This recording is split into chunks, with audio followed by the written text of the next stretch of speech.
ఓం శ్రీ సాయిరామ్. శ్రీ మూడవ అధ్యాయంలో ఈ 33వ శ్లోకం గురించి ఈరోజు తెలుసుకోబోతున్నాం. సాయిరామ్. భగవానుడు గత శ్లోకములో ఏమి చెప్పారంటే, పరమార్థ తత్వము అనుసరింపని వారికి, ద్వేషించే వారికి బొత్తిగా జ్ఞానం లేకుండా ఉంటుందని, బుద్ధి చెడిపోతుందని, సంసార కోపన పడి నశించిపోతాడని అన్నారు. ఈ ప్రకారముగా మానవుడు తన విద్యుక్త ధర్మములను నిష్కామముగా ఆచరింపక పైపెచ్చు కర్మలన్నింటినీ త్యజించి వేసి ఊరక ఉంటే కలిగే నష్టం ఏమంటే దాని గురించి ఈరోజు శ్లోకంలో చెప్తున్నారు. సదృశం చేష్టతే స్వస్య ప్రకృతిర్జ్ఞాననావానపి ప్రకృతిం యాంతి భూతాని నిగ్రహ కిం కరిష్యతి.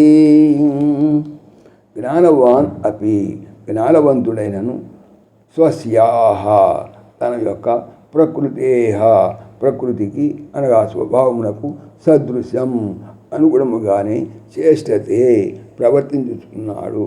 భూతాని ప్రాణులు ప్రకృతిం తమ స్వభావమును అనగా ప్రకృతిని యాంతి అనుసరించి నడపబడుతున్నది.